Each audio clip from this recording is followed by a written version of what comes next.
Students, आज हम अपनी सेकेंड यूनिट के फर्स्ट चैप्टर के बारे में डिस्कस करेंगे, जो कि प्रिंसिपल ऑफ मैनेजमेंट पे बेस्ड है। यानी प्रिंसिपल मीन्स सिद्धांत, मैनेजमेंट यानी प्रबंध के सिद्धांत। ठीक है, आजकल जो व्यवसाय है उसका पैमाना बढ़ता जा रहा है। अब जैसे जैसे व्यवसाय का पैमाना बढ़ेगा वैसे वैसे दिन प्रतिदिन के जो काम होते हैं उनमें समस्याएं भी उत्पन्न होती रहती हैं। ठीक है, काम का प्रबंधक, जो भी हमारा प्रबंधक है, उसको ही क्या करना होता है, उन समस्याओं का समाधान करना होता है। ठीक, उसके लिए क्या होता है, जो हमारा प्रबंधक है उसको ज़रूरत होती है किसी के मार्गदर्शन की, कि उसको कोई ना कोई रास्ता दिखाए ताकि वो उस काम को अच्छे से कर पाए और उन समस्याओं को भी दूर करवाएं। तो प्रिंसिपल्स यानी सिद्धांत ही जो है एक ऐसा रास्ता है प्रबंधक के पास, जो क्या करते हैं, एक प्रबंधक को रास्ता दिखाते हैं, मार्गदर्शन करते हैं उसका, ताकि वो क्या कर सके, अपनी इन समस्याओं को ख़त्म कर सके। ठीक है, इनका समाधान निकाल सकें। प्रबंध के सिद्धांत निर्णय एवं प्रबंधकों के व्यवहार के लिए विस्तृत एवं सामान्य दिशा निर्देश होते हैं। जो ये प्रबंध के सिद्धांत दिए जाते हैं हमें, ये क्या करते हैं, प्रबंध की हेल्प करते हैं डिसीजन लेने में भी, और उसकी हेल्प करते हैं मैनेजमेंट की हेल्प करेंगे किस में, व्यवहार, किस तरीके से जो है, किस सिचुएशन में यानी किस स्थिति में किस तरीके का व्यवहार करना है। ठीक है, वो भी यहाँ पर मार्गदर्शन के थ्रू यानी सिद्धांत के थ्रू क्या किया जाता है, बताया जाता है एक प्रबंधक को।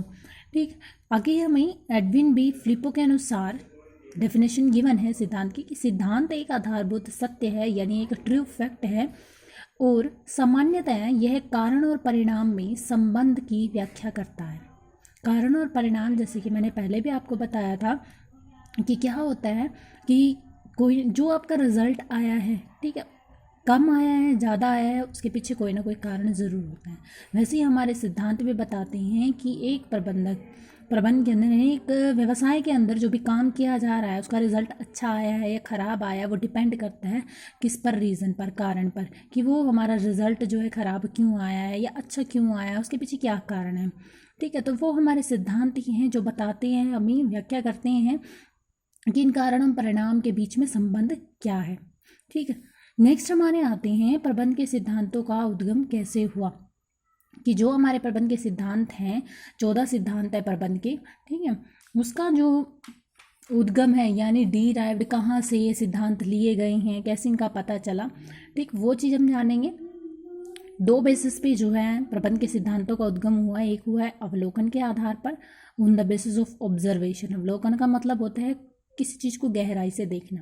ठीक, दूसरा है प्रयोगात्मक अध्ययन के आधार पर, यानी on the basis of experimental study, यानी कुछ करके देखना, तब हमें रिजल्ट फाइंड आउट होगा।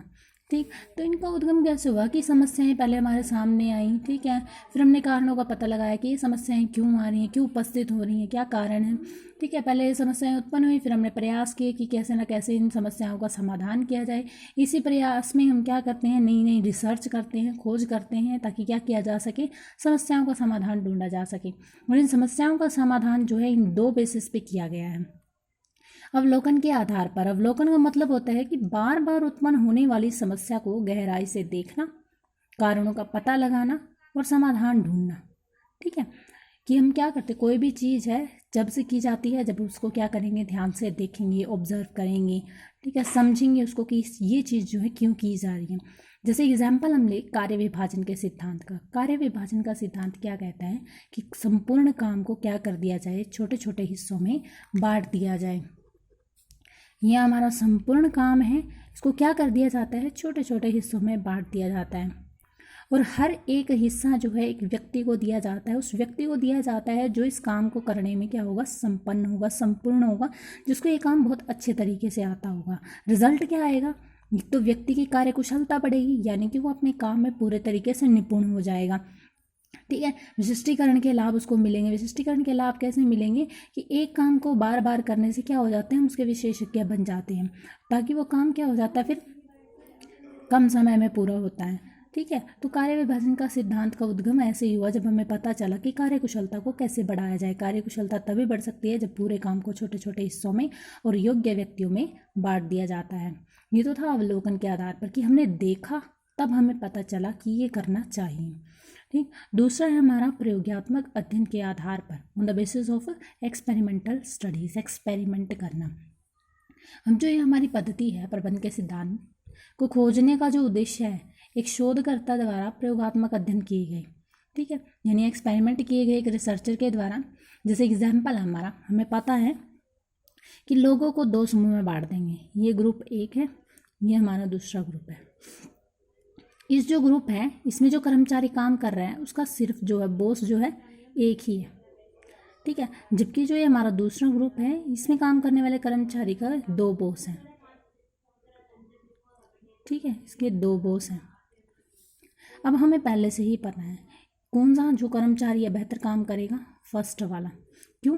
क्योंकि वो समझ पा रहा है कि इसके काम को जो है प्राथमिकता देनी है, कि हमें पता है कि एक ही बॉस है, इसी का काम हमें करना है और कोई हमें आदेश देने वाला नहीं है। जबकि ये दूसरा ग्रुप क्या कहता है, 2 बॉस हैं, इन्होंने दोनों ने आदेश दिए इसको, ठीक है, जिसकी वजह से वो समझ ही नहीं पा रहा कि कौन से बॉस का काम जो है पहले किया जाए, ठीक। तो हमने क्या किया, यहाँ पर प्रयोग करके देखे हैं, ग्रुप में बांटा है लोगों को, तभी हमें पता चला है कि परिणाम क्या आएंगे, ठीक। ये तो था ऑब्जर्व करना, यानी कि देखना, देख कर फिर करना।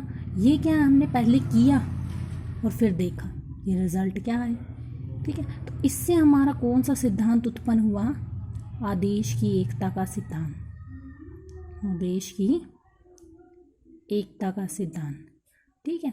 इन सिद्धांतों के बारे में हम डिटेल में पढ़ेंगे इसी चैप्टर के अंदर। जस्ट आज के लिए इतना ही है कि सिद्धांतों का उद्गम कैसे हुआ है, 2 आधार पे हुआ है, ऑब्जर्वेशन के बेसिस पे और एक्सपेरिमेंटल स्टडीज़ के बेस पे। Thank you.